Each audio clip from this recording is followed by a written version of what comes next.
Hello, how are you? I had a note there. I hope you're having a good Thursday. I hope you're looking forward to the weekend. I hope your week has been good to you as well. Thank you for being here. Please subscribe if you haven't already. Like, subscribe, share it with anyone you want. Share it with your neighbour, your goldfish. I'll be grateful for the views. And thank you for coming along once again. There's just a few things going around that I've had a bit of time today to sit and read up on. It's been a busy week, working week, so it's been nice to go through the articles that are going around in women's football this week and just kind of do a quick roundup and offer my thoughts on the following. The first has to be Leah Williamson looking like a 10 out of 10 Victoria's Secret model in the front cover of GQ. It's the Men of the Year issue, and Leah Williamson, the captain of the Lionesses, is front and centre, looking absolutely incredible. Some amazing pictures in there, and it was apparently shot in a pigeon sanctuary. I don't know why you would be there, but fair play if that's what you're into. And very much so the moral of the story is do what you want to do. Don't let people tell you can't do something. You know, there were young girls banned from playing football. And now it's just this comeback that she's leading the way for all these young girls and boys to look and say this is normal, this is the way it should be. And she's really leading them front in that change. And also you've got to really give it to her. She is a poster girl. Like I actually felt when she got the captaincy, I thought, okay, there are so many options in that squad. Well, not so many options, but there are a number of options that could have been captain. But Leah Williamson does embody the kind of poster girl of the campaign, a poster woman, should I say. You know, Arsenal through and through, leading the Lionesses, but she looks like a model. You know, she's got that model behaviour about her as well. And I've no doubt she's going to get herself a modelling contract somewhere. I mean, she should already. Absolutely, she should already. You look at, is it Jack Grealish and some who all have modelling contracts? And I remember seeing Jack Grealish when he signed for City, and the next day, did he not release the pictures of him? Was he for Louis Vuitton?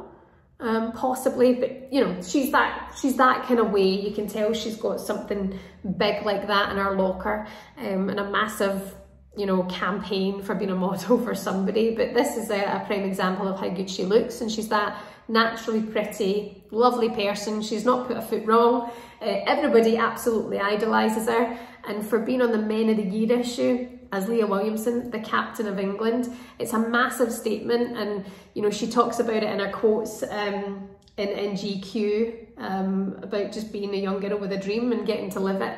And some people were stopped, and they'll never stop fighting or leading the way for change, which is lovely. It's really, really good. I've actually been to the GQ Awards before.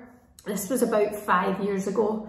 5 years ago, yeah, it would have been. And I was working for Good Morning Britain on the red carpet, and it truly is like an incredible night. There's so many celebrities there, and I know the Lionesses are celebrities as well. And Leah Williamson is a household name and will be on the walls of many's bedrooms.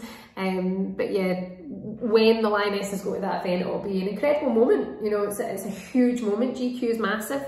And they'll be in there mixing, rubbing shoulders with the biggest names on the planets and on the planet. There's, you know, on this planet anyway. And they're part of that. They're part of that change, part of that movement. It's a very special read, so you should check it out. Another person who's getting plaudits this week as well, of course. It's been another week. It's another award for Beth Mead. She's the BBC's Women's Footballer of the Year. No massive surprise. When this was announced, and also in the lead up to it, I was going, well, she'll win this one as well. And pictures of her looking lovely at London Colney with the Arsenal team, getting their photos done for the new season picture, and out comes Ellen White and presents her with the trophy. How many trophies must she have? The personal accolades that Beth's had in the last few months is absolutely incredible. So yeah, fair play to her. She's been dedicating this award to her mum, Our mum was diagnosed with cancer in last year, so it's been a hard one for her family all to go through, and it's at the same time so special. This is why I really like Beth, because anytime you see her, she's a bubbly, sweet person. She chats away. She seems like she's got a really pure, nice way about her, and she loves to talk. You know, she will speak to interviewers. She will give people good lines. She'll make sure that, you know, she's herself, and I think that's important. And what she has said, or the quotes that have come out this week to do with the whiteness of the England squad, and Beth's comments to that, some people are not receiving well. You can understand it when you read it, but what I would say is that she's a pure, nice person, and she will have no intention of causing upset or offending anybody. Not that I can speak on her behalf, but going through Twitter, I think, okay, she's not meant to cause any offence, but it is all a learning curve, and it has to be taken seriously. And I'm sure Beth, when she speaks on it again in the future, will make sure that she puts things right. I'm sure that'll be the case. But fair play to her, another award, another achievement. You know, it's an incredible 12 months that she's had. You think you're out of the Team GB Olympics, you're down in the dumps, and that shows you what digging deep, and it shows you what setbacks can do to you. I think everybody has to learn from getting knocks. You know, people saying, no, you're not good enough, and telling you it's not happening, and you actually being left out on the sidelines to look in and make yourself hungrier and learn and get better, is a great example. Fair play to her, honestly. I think she's a really good egg, and you really hope that her mum's okay. I find it incredibly sad that your daughter's like living this high life and you're battling for your health. It's just, life can be cruel sometimes. Gosh, why am I getting emotional? Somebody else who's coming back to full health, hopefully, is Emma Hayes. The news circulating in the last 24 hours that Emma Hayes may well be back for the Spurs game, which is of course just after the international break. Let me just double check that, I'm sure it is.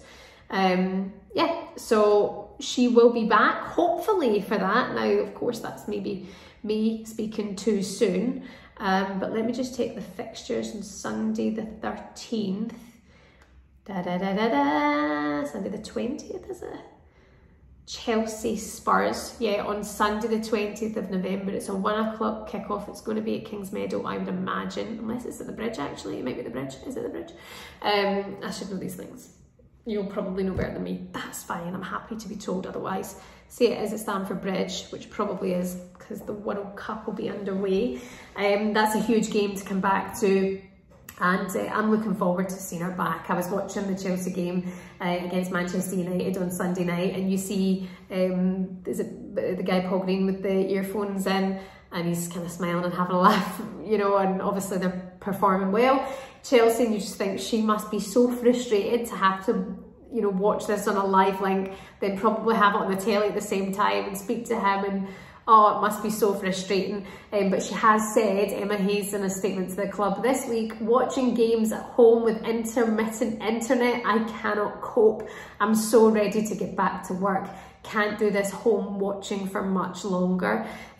So in a couple of weeks' time, 10 days, maybe we will have her back on the sidelines of the WSL. That would be quite nice, wouldn't it? And a nice tasty one to come back to. Of course, the Tottenham Hotspur ones to watch, I would say. I hope you're having a good week. If there's anything I've missed, please leave a comment. Anything you want to discuss moving forward, please let me know. Have a wonderful weekend, and I'm sure we will catch up about what happens with the Lionesses and the international break soon as well.